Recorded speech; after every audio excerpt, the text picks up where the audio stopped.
Welcome back to the Speakeasy Health Podcast, where we speak about hormone health topics in an easy way. I'm your host, Roxy, a certified nutritionist and period coach, and in today's episode, we're talking about a topic that causes many women to struggle with their period health, hormonal contraceptives. I've invited an expert to join me in this episode and help me unpick this important topic. Nicole Jardim is a certified women's health coach and author of the book Fix Your Period: 6 Weeks to Banish Bloating, Conquer Period Cramps, Manage Moodiness, and Ignite Lasting Hormone Balance, a life-changing, step-by-step natural protocol to ignite lasting hormone balance and improve everything from PMS, period pain, and heavy periods to irregular and missing periods. Hello, Nicole. Thank you so much for having me, Roxy. I'm so thrilled to be here.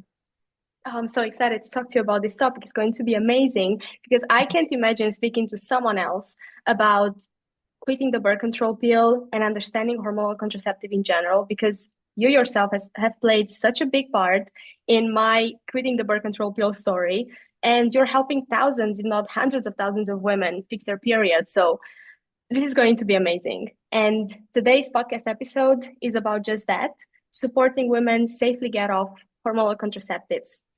Your story involves coming off the pill. Can you tell us a little bit about that and how can the pill affect our hormones and the way that we feel? Yeah, absolutely. Again, thank you so much for having me. I feel like this is near and dear to my heart because it's something that I lived through and I have been able to turn it around and help others with this information. And, for me, I went on the pill because I had such debilitating periods as a teenager. I had extremely heavy bleeding, the type that leaks through your school uniform, and then you basically never want to go back to school ever again. And then the period pain that was so bad that I actually wouldn't go to school for a day or two sometimes. And I also then developed really irregular cycles, and I had all kinds of issues going on, a lot of emotional symptoms, which again, you're a teenager, so I get that. But there were just a confluence of problems that I experienced, and it went on for multiple years. And my mom had also experienced these, and she just assumed it was normal, which I think is the experience of so many girls and women now, that we just let it happen for years on end. And then finally, I went and saw her gynecologist, my mom's gynecologist, and she put me on the pill pretty much immediately. And I thought, okay, well, this sounds great. And if it's going to solve my problems, amazing. But there was never any explanation as to what the pill does or what the side effects could potentially be. There really was nothing. It was just like, here's your prescription, go to the pharmacist and get your pill. And so I started it, I was about 18. So I started it, and within a couple of months, I had a regular cycle. I had no more heavy bleeding. There were no cramps. I felt like I had gotten my life back. And so it was completely life-changing in a great way for me initially. And then within, I'd say probably about a year or two, I started to notice symptoms that, as I was like 19, 20-ish at that point, I'd never had before.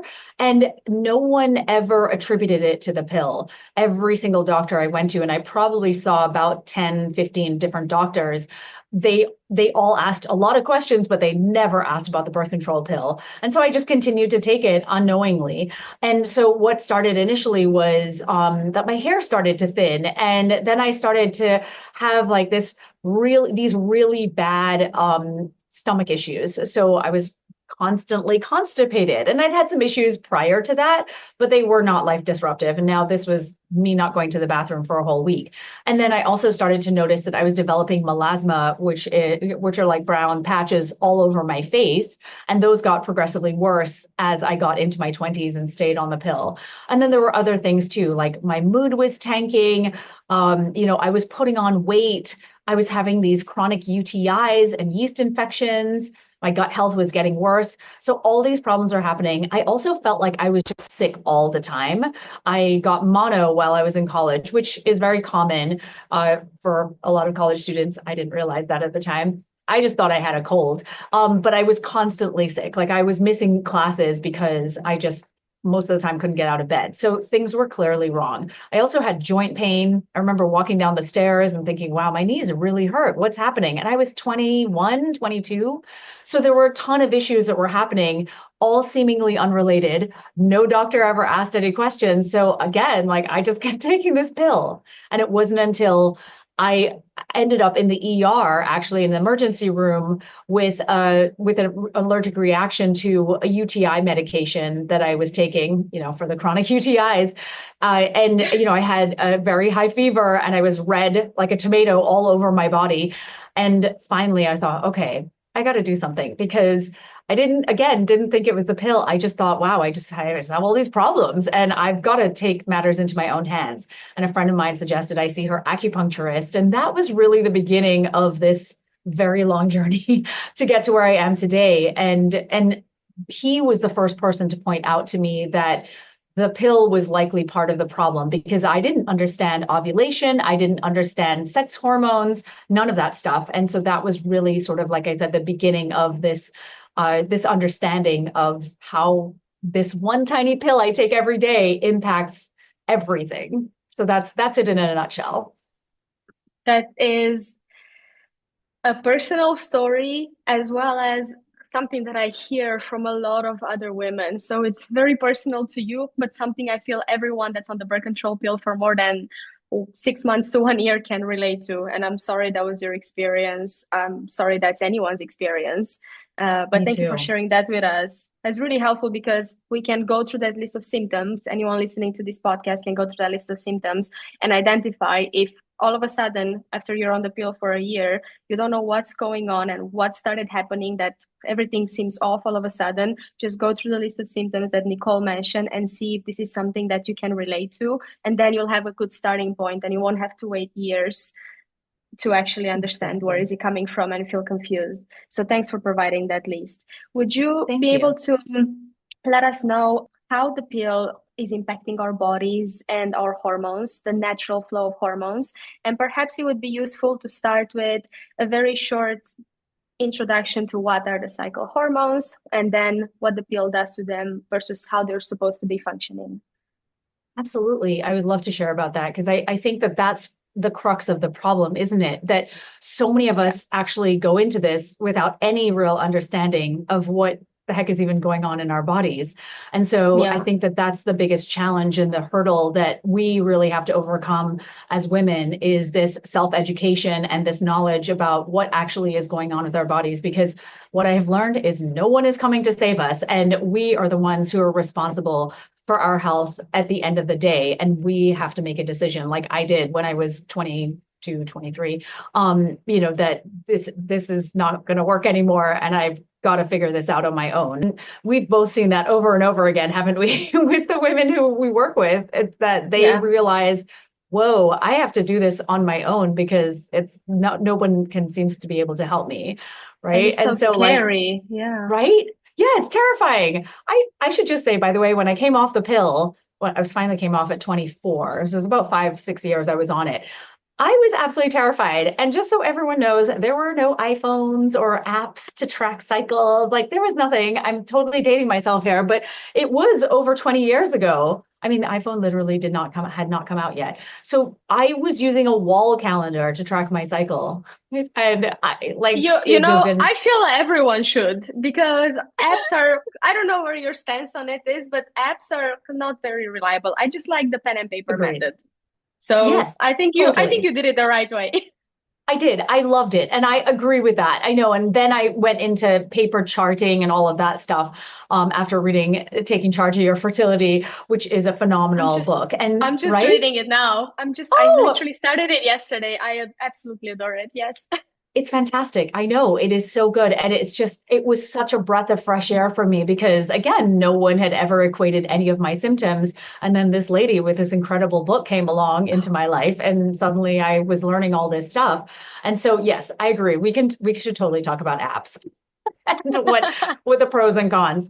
But, I want to also preface all of this by saying that not everyone responds to the pill the way I did. I feel as though we all have our own sort of unique experience and we will not all have overt, very obvious symptoms the way I did, and the way a lot of us, the women who come to us, do. And so I just think that's important too. Like some women have no symptoms on the pill and then they come off the pill and they have a lot of problems, whereas others have a lot of symptoms on and then they come off and their life is amazing. Or the unlucky Yeah. ones have them on and off. kind of like me. But so I think that that's really important to say. And so with regard to what hormonal birth control actually does, in the simplest of Mm-hmm. terms, it's generally stopping ovulation. And I also want to clarify too, hormonal birth control includes the combined pill, the combined oral contraceptive or OCP, and that includes ethinyl estradiol and progestin, which is a synthetic version of estrogen, our body's estrogen, and our body's progesterone. The other forms of birth control are the mini pill, which contains only progestin, and then we have the patch, the NuvaRing. You guys may call it something else, but it's the No, we, vaginal we do ring. call it NuvaRing, yes. Oh, you do? Okay, great. Okay, As yeah. far as I'm aware, in Europe, we call it NuvaRing. That's how I know it as well. Oh, perfect. Okay, good. All right. So we're on the same page. And then we have Yeah. the implant, which goes into your arm. Eeks. And then the Depo-Provera shot, which is basically a form of progestin that you get an injection of every 3 months or so. And then we have the hormonal IUD.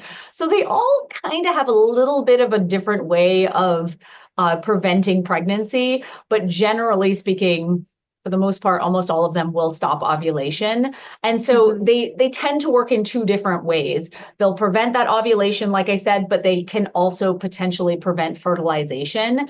And so that's because some of us will ovulate once in a while on one of these forms of birth control. Oftentimes it's the pill where there's a higher chance of us not taking it the way it's supposed to be taken, which is every single day. And the mini pill actually needs to be taken at a certain time every single day in order for it to work optimally at its best.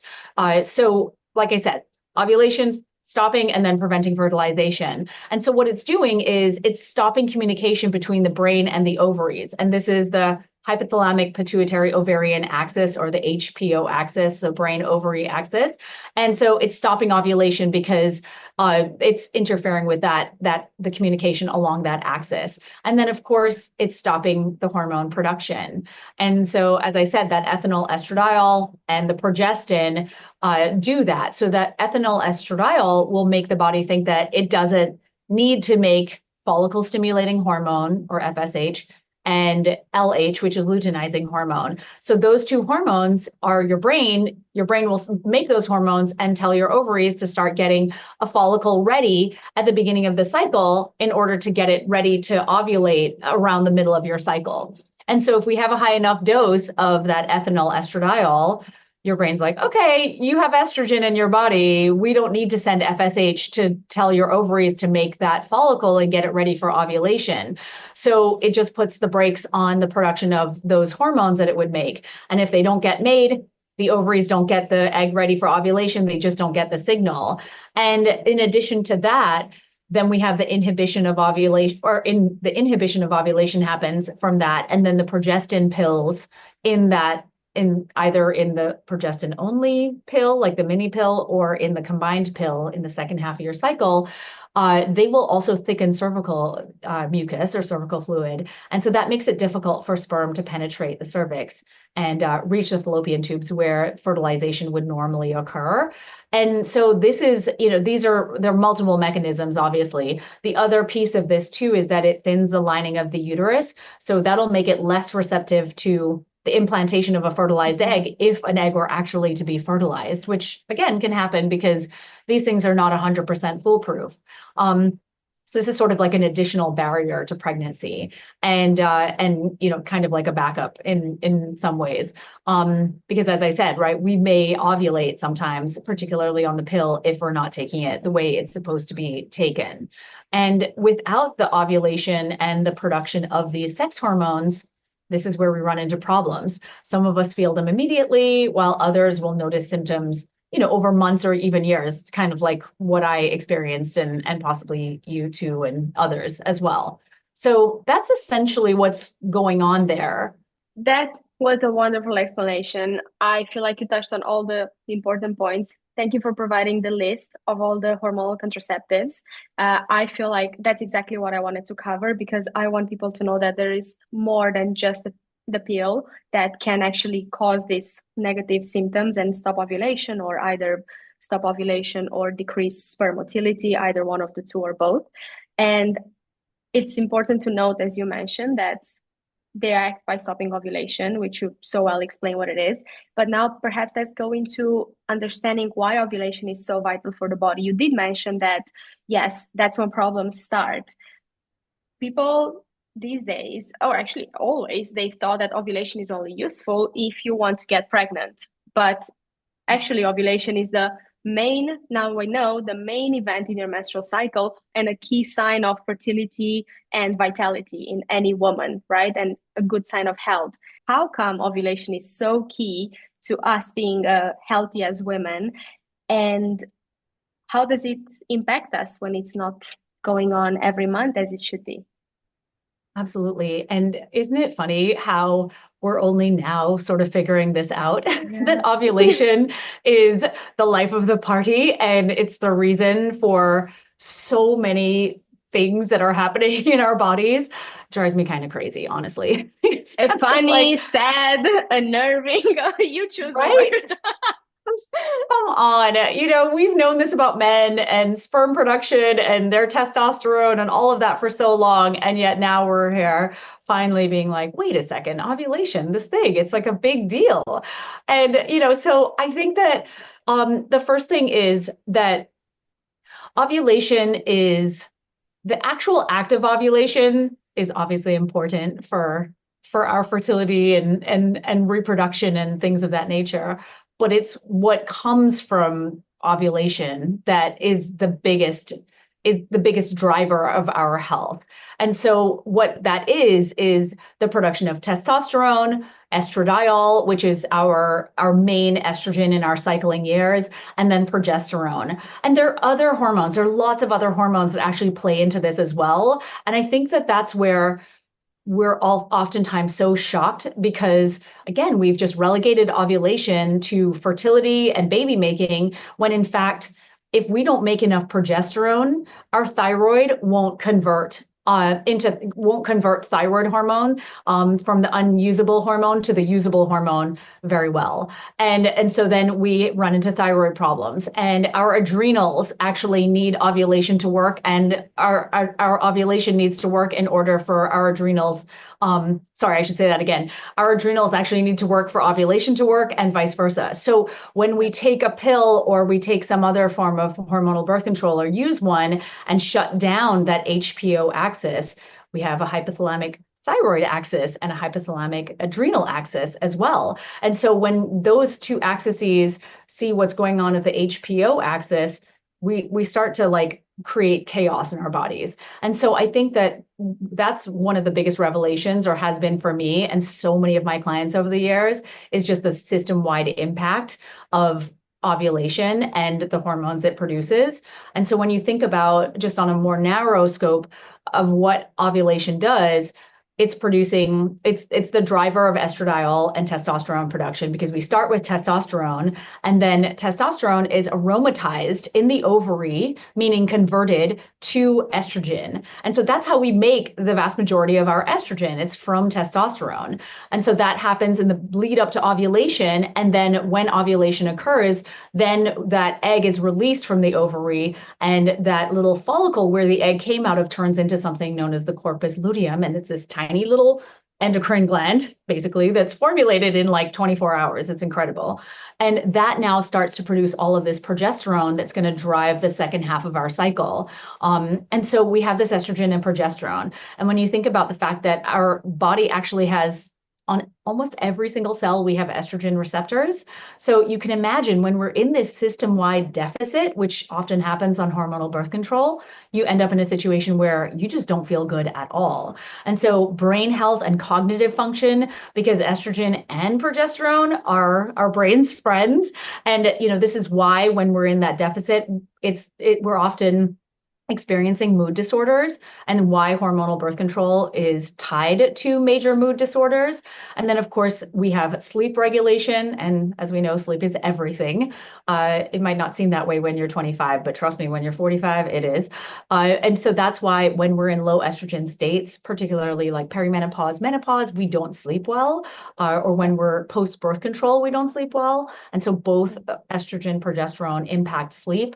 Our bone density, same thing. There's research that shows that girls who go on the pill at a younger age actually don't have as dense bones as women who were not on the pill. So estrogen, progesterone are big drivers of like bone growth and bone degradation. So it's the whole like turnover of bone, which, you know, it's why we are at such risk for bone related problems when we're in perimenopause and menopause. And that's a big part of it. Our heart health, our cardiovascular health, same thing. Again, why in menopause, when we lose those hormones, another time we're at a big risk. But also, like, we're at a big risk when we're in a low estrogen state, if we're on the pill or we're on, we've come off and we're not ovulating consistently. And then breast health, uterine health, the vaginal microbiome. You know, estrogen supports the vaginal microbiome. It supports diversity, vaginal tissue health, lubrication, which is why so many of us might experience all of these problems while on the pill. I'm like a poster child for that stuff, right? And so like you might experience the UTIs. Oh, you too? Oh, girl. Yes. I don't wish it on anybody. I tell you. No, me neither. Not on my worst enemy, no. Literally. Because vaginal itching that goes on, or, you know, like some kind of infection or a UTI is like torture. And so we have to really be thinking about that. When you think about estrogen, it actually feeds that lactobacillus in your vaginal canal. And so if you don't have enough estrogen, that lactobacillus has nothing to survive on. And so then you don't produce lactic acid and you don't have a more acidic vagina. So you're much more prone to infections. And then our skin and hair. When I tell you, like, I literally remember someone saying to me when I was on the pill for probably 3 or 4 years at that point, she hadn't seen me in a long time. And she was like, wow, your hair got so thin. It's like, I don't think you're supposed to say that. I know, you know, where I come from, people are very honest and they take pride in that. And it's fine, fair enough. But yeah, like you start to lose your skin thickness and your elasticity, and your hair follicles don't work the way they used to. And so and then like I was saying too, right? I started to have all of this melasma, these pigmentation, it was sort of a pigmentation related disorder. And that's because progesterone actually reduces the melanin production in our skin, right? So whereas estrogen raises it. So the balance of the two hormones is really critical. And I had no balance of those hormones. So literally I had this all over my face for almost my entire 20s. It took a long time to get that under control. So that's just some of what is going on. I know I could go on, but I'll stop. I think we should, so a few points here. One, I'll just make it about the skin. I used to be very dark skinned. After a few years on the birth control pill, pale white, burning in the sun. I never got that back. I'm still working on it, but never got the ability to tan again. The other, and that's just like a side note to say that I'm relating to that when it comes to that part, which also I just found out about recently, and I was extremely shocked. And I'm still thinking, what, 4 or 5 years off the birth control pill, and I'm still recovering from certain side effects. So it takes some time, but it's totally possible. And I think the most important thing that I want to say is the way that you describe this.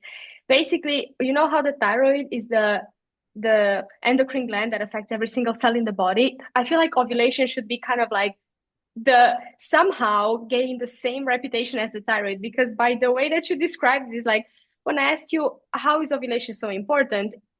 It's important for everything. Like, let's just say it as it is. It's important for everything, just as the thyroid is. So, right. I could have just said that, right? I could have just been like, it's for everything. That's it. End of story. Every single main thing that keeps you alive while and breathing. That's it. It's for you. Pretty much every single cell in your body. It's so true. Yeah, oh my gosh.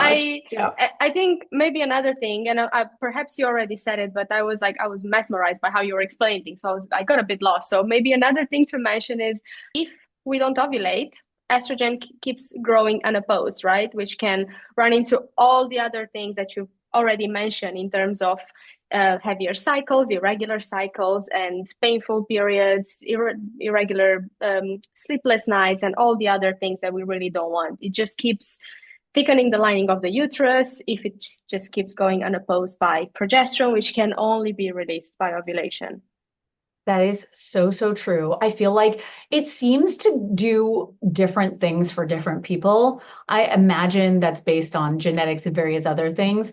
But yes, if you are because your body is always going to be, well, if you're not on the pill, I should say that, because if you're not on the pill, then you're suppressing all of that. Whereas if you're on the pill, what I have found is that yes, you're taking that synthetic estrogen every single month in the first half of the cycle, and then in the second half you're taking the progestin. So generally speaking, what I find is that everyone is just sort of flatlined on the pill. None of their hormones are really doing much. There might be a little bit of estrogen production with your ovaries, like a little bit for some people, but generally I found that everyone is in that low state. Whereas if you're just not ovulating, because a lot of women are just not ovulating. In fact, there's new research out on that about how often anovulatory cycles happen. It tends to be pretty often. And so what's happening when you're having these kinds of cycles is that estrogen is building. And so your Yeah. body is doing all the things it's supposed to do in that first half of the cycle. And then in the second half of the cycle, or well, there is no second half, right? Because ovulation isn't happening. And so that estrogen is still there, like you said, unopposed. And now it is just continuing to build and build that lining. And it's also, when you think about estrogen as well, and like the hypothalamic pituitary adrenal axis, that HPA axis, it is pretty central to stress response, to that stress response system. It has a regulatory effect on it. And so it'll enhance the feedback mechanism of that HPA axis, meaning that like the HPA axis responds to the HPO and vice versa.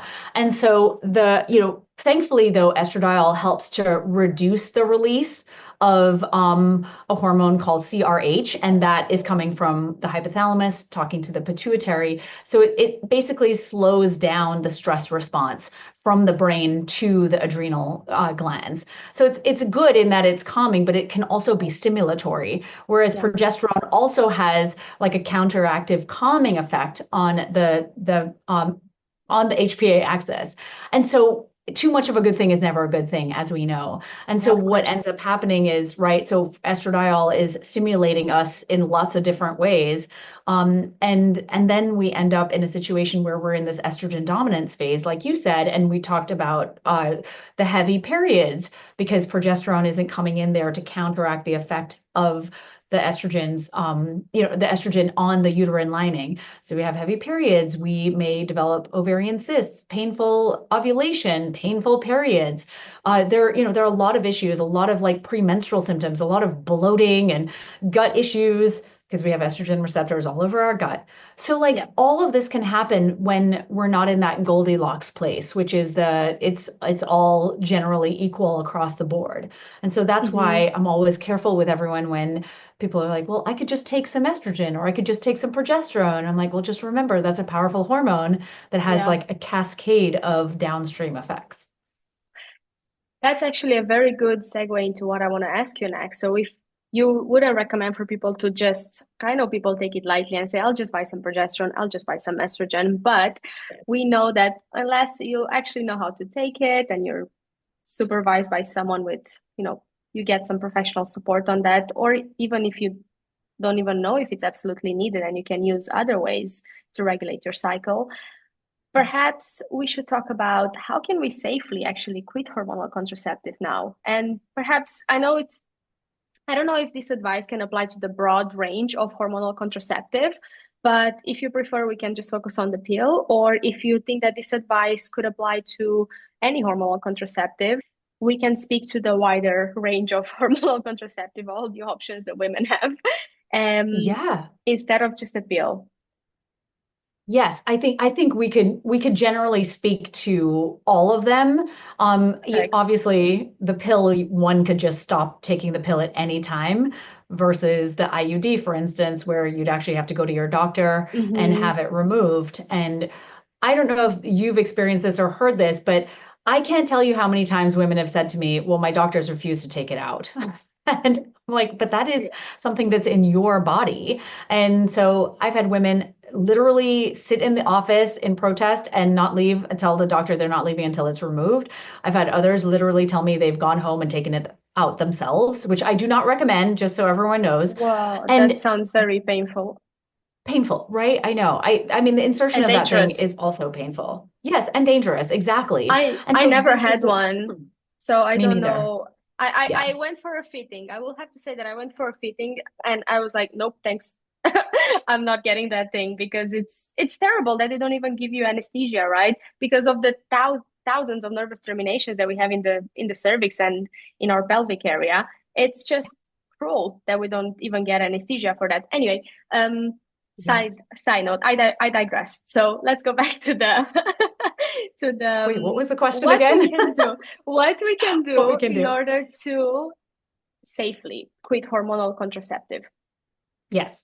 Okay, so we'll talk about the pill for a second and just about Sure. or anything that's, emitting hormones. So whether it's the pill or the vaginal ring or the mini pill, which are the easy ones, or the patch, those are, like we said, stopping ovulation.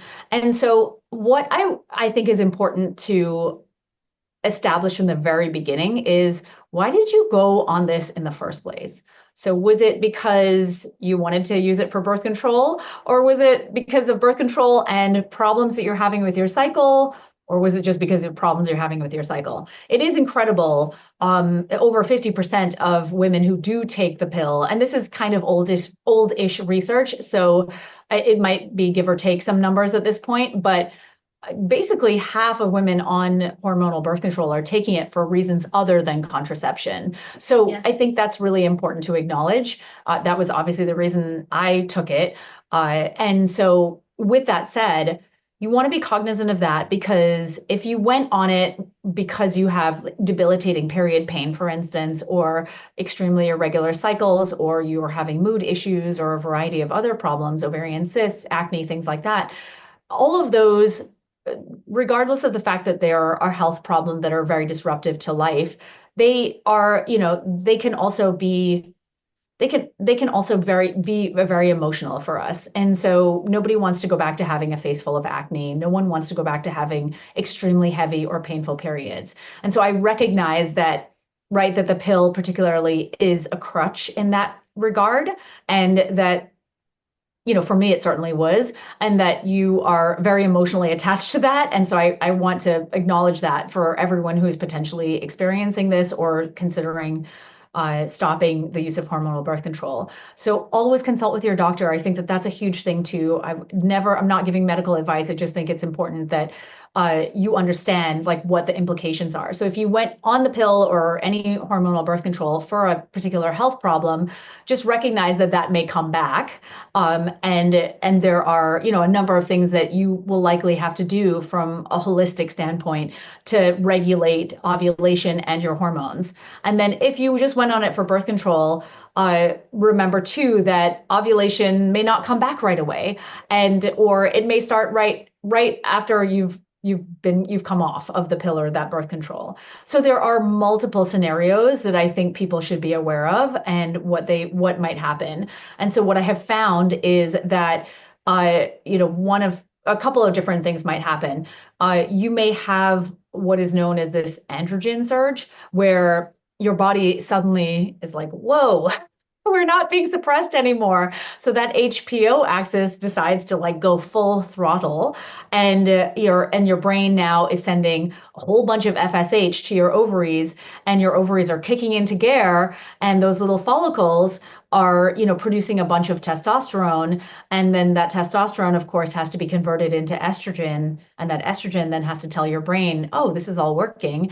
And so you might have this huge surge. And so you might experience acne or hair loss or all of these symptoms that are often associated with hormonal birth control. So keep that in mind. It doesn't happen to everyone by any means, but it is something that I've seen a lot. Like suddenly you have acne, oily skin, like hair loss, and you're just like, what is happening right now? You're gaining weight. And that really is, unfortunately, your body's way of just trying to regulate itself. Other symptoms might show up as well. Like you might be someone who just never had any problems on the pill, and then suddenly you have all these problems, and you're thinking, oh, I just want to get back on the pill. I don't want to deal with this.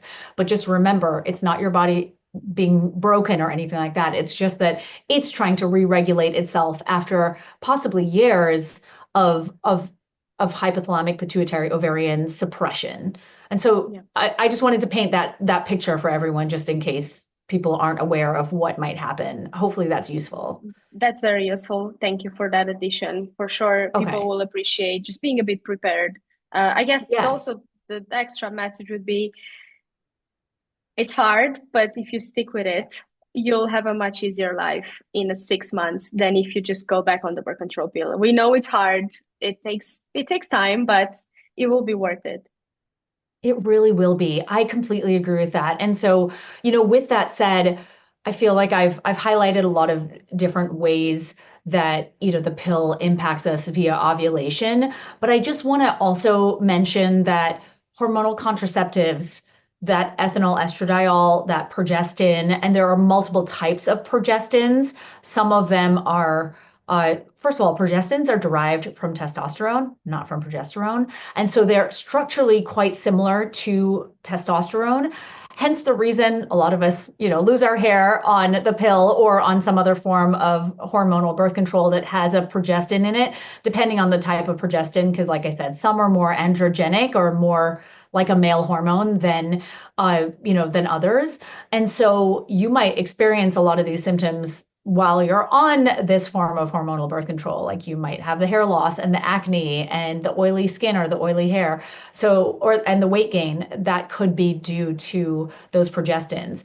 And so there are other side effects as well. So I want us to think about what you might experience when you come off, because hormonal contraceptives affect the gut.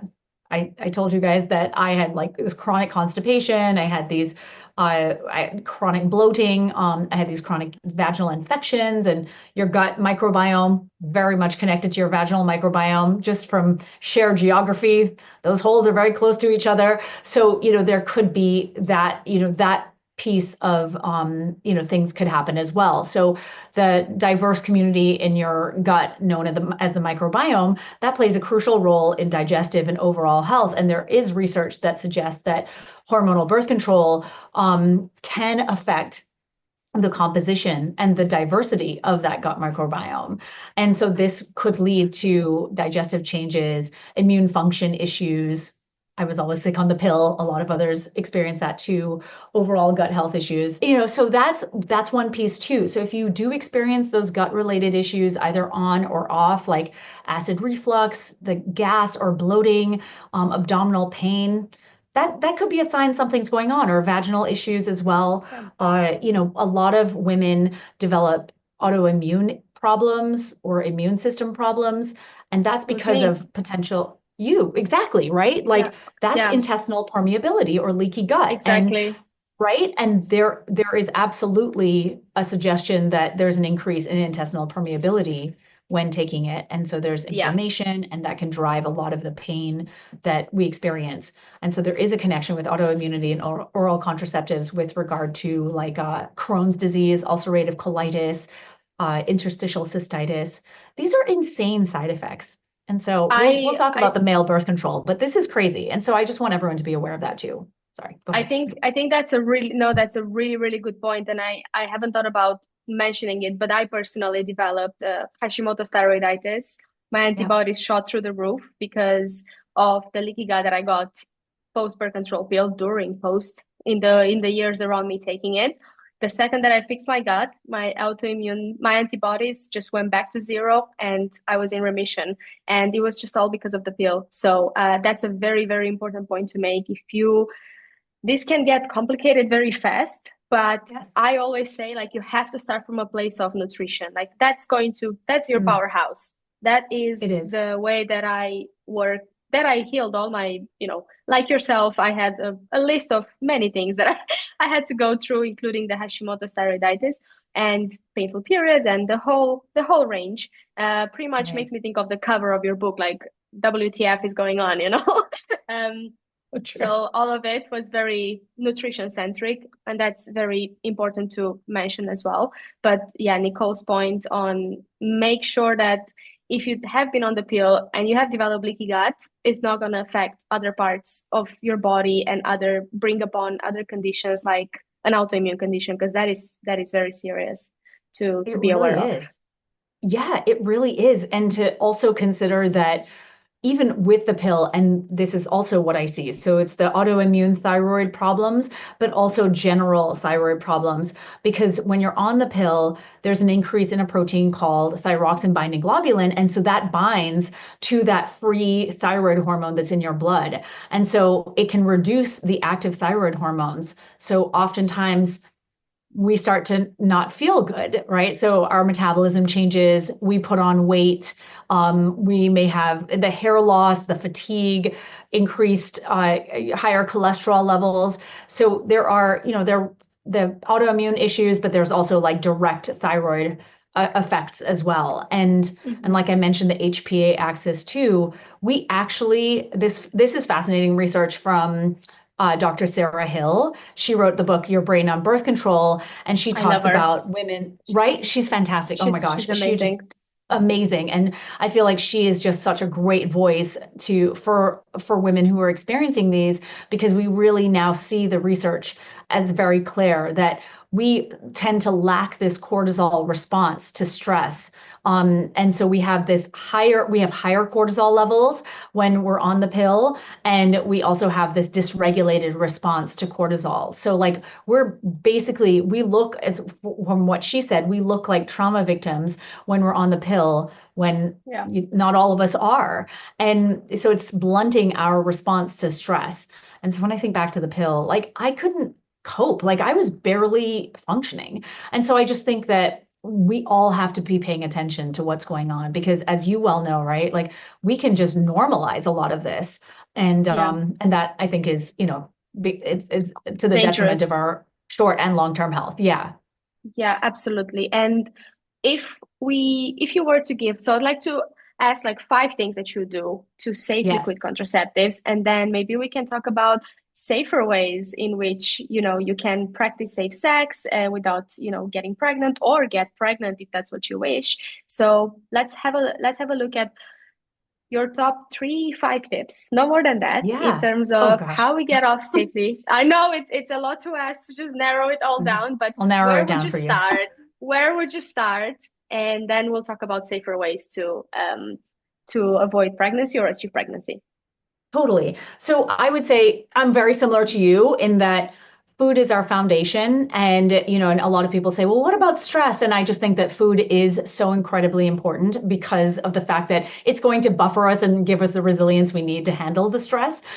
Nervous system regulation is another piece of this too. But coming back to the food, like, the food is going to help stabilize the nervous system, right? Because you're going to eat, and when you eat in the morning, first thing in the morning, for instance, and you have breakfast and you have a protein rich breakfast that stabilizes your blood sugar, all of that is going to stabilize your nervous system. Cortisol is going to regulate itself. So I think that that's a huge piece of this. I think that women, particularly younger women who have been on the pill for a long time, and oftentimes we have a tendency to undereat nutrient dense foods, that to me is a place to start. So we want to prioritize those pillars. So the food foundation, as well as, like I said, getting breakfast in the morning, having a good amount of protein, carbohydrates, healthy fats in that breakfast, drinking coffee or caffeine after that breakfast, or not at all, because that can be triggering of a lot of anxiety and nervous system issues. If you're experiencing that, consider the caffeine. I know I don't want to pry the caffeine out of anyone's hands, but I think it's important to establish that that could be a big part of what's contributing to symptoms. And then like circadian rhythm, so focusing on light in your eyes, in the morning, first thing in the morning, to stabilize that cortisol awakening response, which is when cortisol rises first thing in the morning. That sets up your circadian rhythm. It sets up your adrenal function, for the day and the night and, forevermore. So thinking about that, getting light in your eyes throughout the day. The amount of people I see living with their shades drawn or curtains pulled is insane to me. I'm like, you can't live like this. So really focusing on that, really thinking about how you can get more sleep.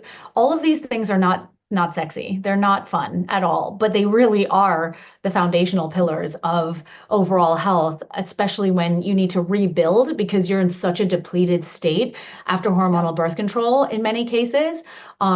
Focusing on your gut health. So from an emotional perspective, how are you chewing your food? How are you eating? Are you chewing your food Mhm. 20 to 30 times? Like, in what environment are you eating? Are you sitting on the subway like I used to do, scarfing down a yogurt parfait? You know, like, how is it that you're actually eating on a daily basis? Like, how are you supporting your body in that way? And then the other things are like, how are you moving your body? How are you hydrating? So these are the questions I ask of all of my clients. And usually they're mortified when they actually answer them. And so if we can just go back to the basics, it's incredible how much can shift just from those things. Yeah, I totally agree. I always say that when my parents ask me, so what do you actually do? Are you an online coach? And I say to them, I teach people how to eat like we used to eat, like our grandparents used to eat. I teach them how to open their blinds in the morning and how to go for a 15 minutes walk at lunch and get their head out of their phone while they're eating. Like all of these things. Yeah, we teach people how to go back to the basics, as you said, because Yes. it doesn't have to be complicated, right? You don't have to overstress yourself. So true. I know you really don't. And also, just so everyone knows, the sunset is the red light that you can get. You don't need that red light device. They're amazing. And I have one and it's great. Yeah, And I there really are. enjoy it. And I'll sit in my very expensive sauna with the red light facing me, especially in the wintertime. And so I think that, there's just lots of nature-based hacks that we can use, like going, like you said, going for a walk, walking in the forest, walking on a beach, all this stuff, like you said, right? My mom always says this, like we go to come back. I feel like that's exactly what's happened. That's what we're Yeah, doing it's now. Yeah, the same. It's kind of like the clothes that were in style 50 years ago are coming back. The habits that used to yes. make us healthy are finally coming back again. And no I'm so hate happy to about red that. lamps. Yeah, same. No hate to red Yeah, lamps or other gadgets. If you can afford to buy them, sure. But I'm just speaking to the people that can barely even afford coaching. They would like some yeah. extra support. You don't need to pay anything extra. It's all available to you on a day-to-day basis. It's all about calming your nervous system and just giving yourself some time to relax and enjoy your food and have nutrient-dense foods and sleep really well. Try to sleep well. To sleep well. I know. I feel like you have so many tools. And I also want to acknowledge those of us who went on the pill because of endometriosis, or they got an Mm. IUD because they have uterine fibroids and the bleeding is to the point where they're anemic constantly. And so I think that it's important to talk to that as well. And I feel like there are phases of healing. And so this is the initial phase that you and I are really talking about, because no matter, you could spend $10,000 at a functional medicine doctor. And I know people who have done that on testing and all of this stuff. And I think that all of that is so glorified and literally, I mean, I had someone the other day. She's like, "Well, I've spent about $2,000 on functional testing." I'm like, "Well, no, I don't know. Here's what I want you to do. Are you doing these things?" And so all of that is going to have to happen regardless. There is no supplement, Yeah. there is no magic bullet that is going to pull you out of this situation that you're in. So there's that. And then if you do testing, that should come afterwards so that you can really see what on a deeper level, what's driving you. But you need at least 3 to 4 cycles or 3 to 4 months of implementing everything that you and I are talking about, before moving on to that next phase. And so, yeah, if you have uterine fibroids, we should do some advanced testing to try and figure out, well, what's feeding them? Like, what's going on with your estrogen detoxification pathways? What's going on with your gut? Is that driving, higher estrogen? What's happening there? And then also, too, is there a mold in your house, which, I've dealt with, so I can speak to that a little bit. And so that's like a big driver of major issues as well when it comes to our reproductive function. Like, I want everyone to remember as a key takeaway that there's rarely is it a problem with your reproductive organs. It's more a problem with what's going on systemically in your environment or in your body that's driving those reproductive based symptoms. And so, like, endometriosis is not really a problem with your uterus. It's a problem with your immune system, with your body's overall like systemic function, with inflammation versus like a uterine problem. And also, endometriosis doesn't grow in your uterus, it grows outside of your uterus. So removing your uterus is not a solution to endometriosis. So I like, Do people right? do doctors actually suggest that, or people actually suggest that, removing your uterus because of endometriosis? I Yes. no, I haven't heard Yes. about it. I'm Oh, yeah. shocked. Oh No, my God, are you really? kidding me? The amount of women who've come to God, me over the years who've had a hysterectomy or have been told this is your solution. And that's of course, terrible. they Oh come my back six God. months later and they're still in excruciating pain because endometriosis is, we're seeing more and more research, which is incredible, telling us Mm, that it is very much driven by immune dysfunction and that almost always, like, we want to look at the gut, we want to run like a stool test and a SIBO test and other tests to see what's going on with the gut and how that's driving that immune dysfunction, because obviously most of our immune system lives within our gut. And so why is there so much dysregulation? So yeah, like, it isn't crazy how many doctors still push a hysterectomy as a solution okay. for endometriosis. I know. Consider me shocked, genuinely. I cannot believe that that's actually that's even people that are Right? not trained like a doctor can actually understand that that's not how endometriosis functions, right? Even without these Right. advanced studies that we have in the recent years. Okay, I need some time to process this. You take some time, girl. I know this stuff. I mean, I had someone tell me recently that she had two IUDs in her uterus for endometriosis. And I was like, wait a second, what? And so, yeah, Oh so my one of the God. treatments is a progestin only IUD. So the Okay. hormonal IUD, because the progestin, as we know, right, thins that uterine lining and it thins it significantly. So if you're experiencing heavy bleeding, which a lot of women are, that's their solution. Hmm. I'm like, what do you mean two? And so she says, well, I found out that Oh my God. well, they put one in. I kid you not. You can't make this stuff up. So she said she put one in Mhm. and then found out that they discovered that she has a bicornuate uterus. So that means it's like a heart-shaped uterus. So it's kind of like split in the middle. So you technically kind of have two uteruses. So they decided to put another IUD in the other uterus or the other side of the uterus to see if that would help with the bleeding, because the bleeding still continued. She comes to me and she says, well, I'm still bleeding pretty heavily and I'm still in excruciating pain. I'm like, because this has nothing to do with I mean, yes, if you have a bicornea uterus, you Yeah. potentially have more symptoms. So that Yeah, could be of part of course. it. But generally speaking, right? I That's mean, not a solution.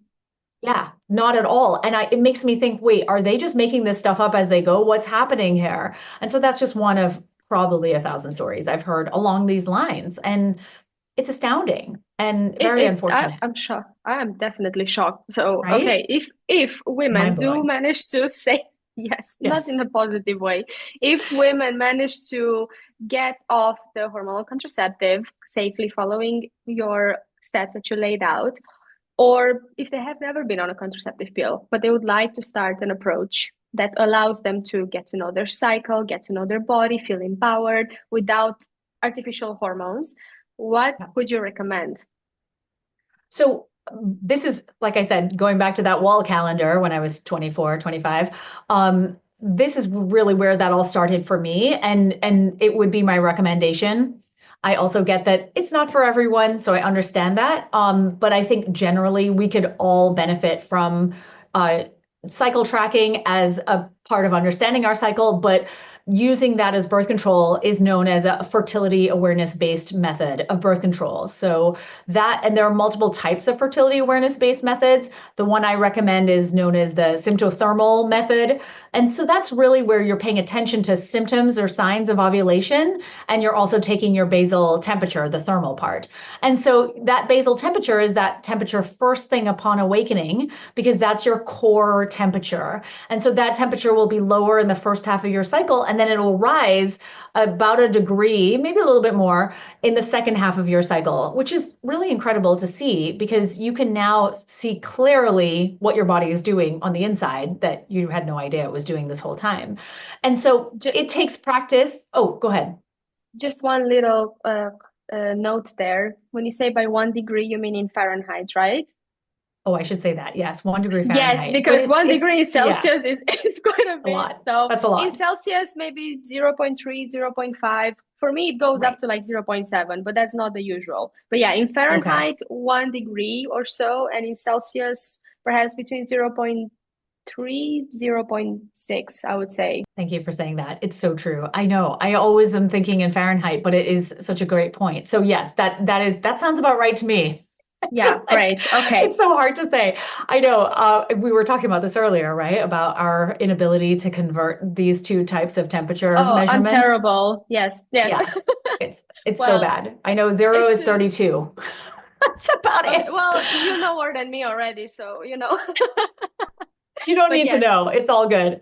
But yeah, so that's a I'm in great point. Fahrenheit. So obviously I'll say there's a marked rise. Like if you were to chart it on an app or on a piece of paper, like on a chart that's on a piece of paper, you would see a clear difference because we're measuring in 1/100th of a degree on your thermometer you can get a thermometer that measures in 1/100th of a degree. So on my temperature, so before ovulation, my average is about 97.6 degrees Fahrenheit.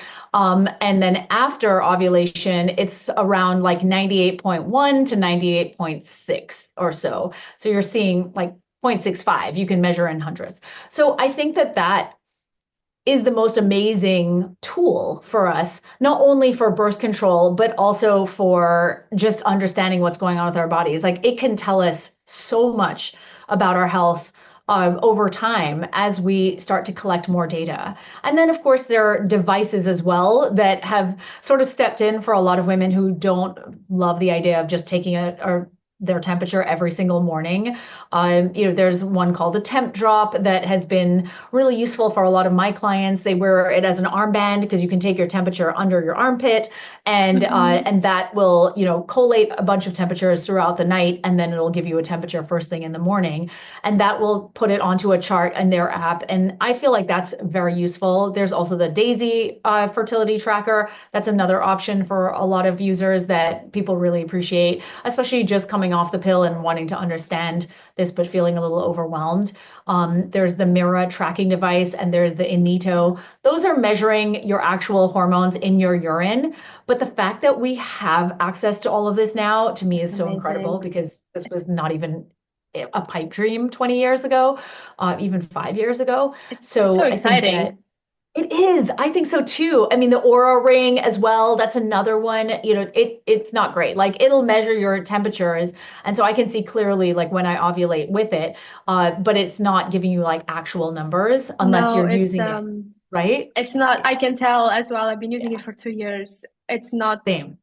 as accurate as, for example, Mira or Daisy or Tendrop. I think Tendrop is the most affordable and easy to Yeah. use option, if you ask me. That's the one that I'm getting next because I've been trying this for a while and I've been testing a Tendrop and now I'm just gonna get my own. Yeah, I agree with that. No, I think it makes so much sense. I really think the temp drop is great. I'm 45. Things are definitely changing. So for me, it's different, but I have literally used this over almost 20 years now.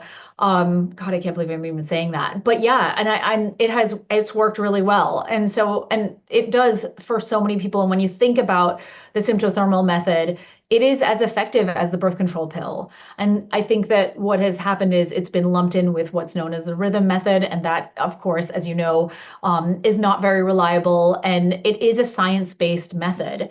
And so I think that we owe it to ourselves to explore this. I think because we deserve good health.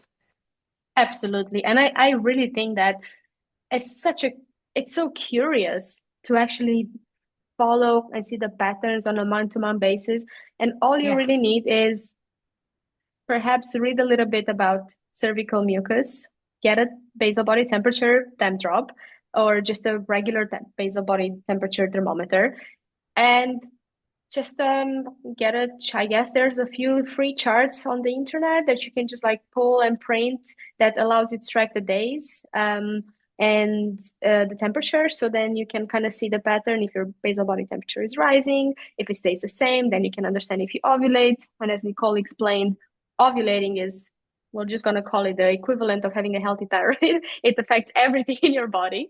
So yeah, it's you can go fancier and go for the other tracking devices, but you can also just take a piece of pen and paper and just run with it and get to know your body.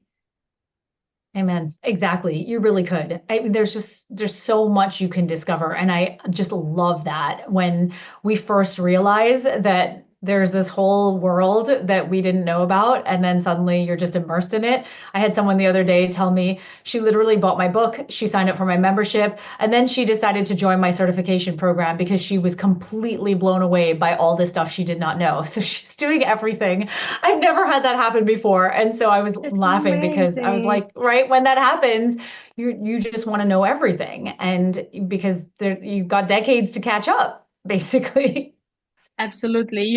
And there's so much information out there. It can be a bit confusing. So when you find someone that you trust, you just want to like run with it and just Yes, learn everything exactly. that you possibly can from one person.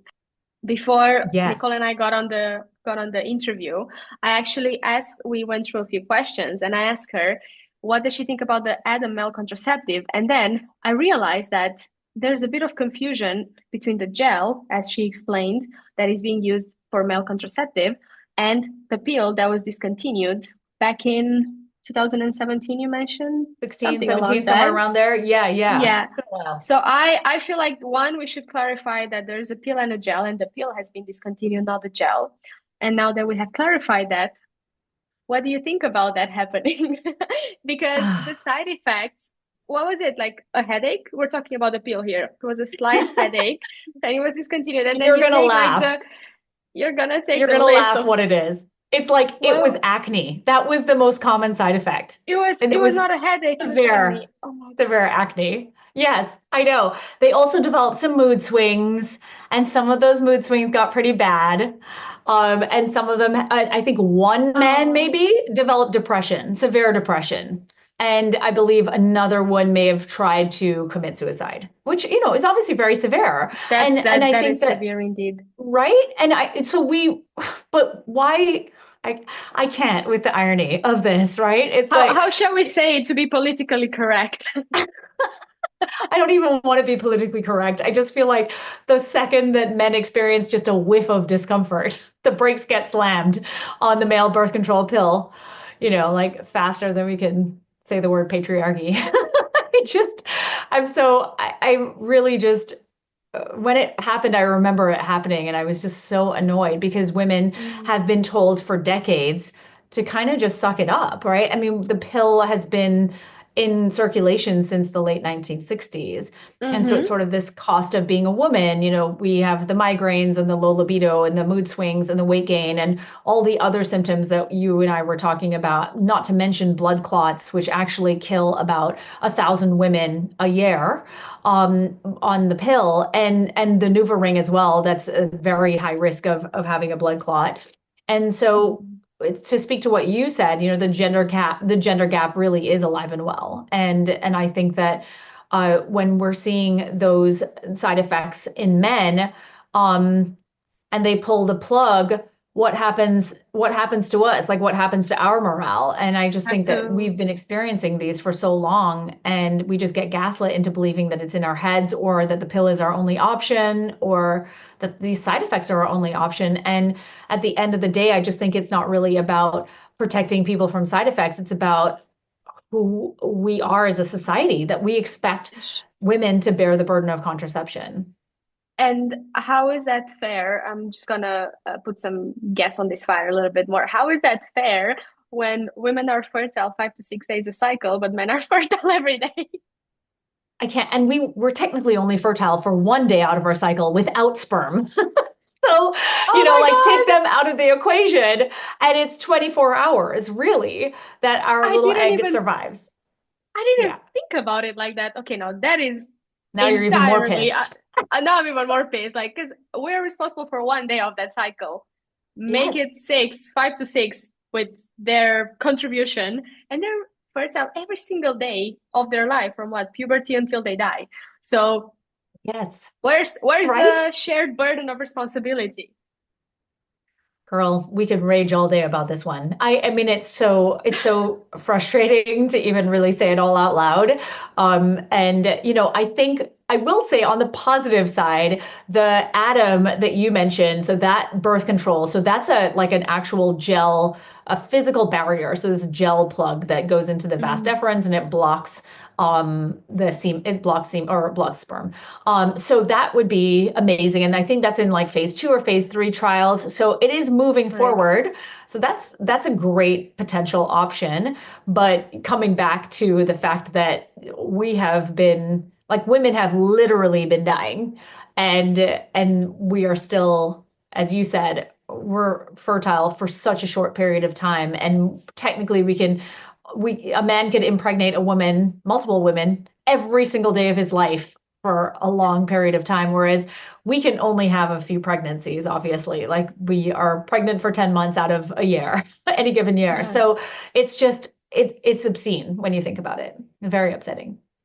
So that I think that is even more important to raise more awareness about the fertility awareness method because then you can actually take control. I've been successfully using that for over 2 years. Yeah. And it's just so amazing to learn. It's not like homework, it's just you get to know your body so much better, you get so much in control of yourself, and then you don't have to be frustrated with the gender health gap as much because you have taken control of your body successfully without hormonal contraceptives. Yes, exactly. I know. And so I think that that's really what it comes back to, right? It comes back to us making a decision that we are going to take control of our health and of the narrative, because the going narrative is that, well, you just got to suck it up, honey, and this is part of being a woman, and you got to just deal with this kind of thing, whether it's birth control side effects or the burden of birth control or the problems that come because we live in a society that doesn't spend money on researching women's health and hasn't, for many decades, as we know. And because we live in a society that doesn't take into account our biology in the same way that it does for men's. So there are multiple drivers. And so we're the ones who have to decide we're opting out of that. Yeah. And you have the power to do so. And with all the steps, if you're on the hormonal contraceptive, listen to this episode as many times as you need. You'll find so much amazing information and support from Nicole here. And after that, please look into the fertility awareness method because having this cycle empowerment and this power to you is like nothing else. And you'll never have to worry about hormonal contraceptives. Thank you so, so much for this amazing episode. Finally, I would like to ask you, where can our listeners find you? And if you have any resources you'd like to share with them about coming off hormonal contraceptive safely, or just fixing your period, since you are the period fixer, and everything that you would have to like to share with them that you would help them with their period in general, not just hormonal contraceptive. Yes, of course. Thank you so much for having me. You can go to fixyourperiod.com. You can take my free in-depth period quiz that will provide you with answers that are all displayed on a dashboard inside the free version of my membership, the Fix Your Period Collective. And so that way you can really start to see what's normal, what's not, and why you might be experiencing those symptoms. So it's a good first step I've found for everyone who's dealing with things and just has no clue where to start or what to do or does not understand any of this stuff. So you can start there.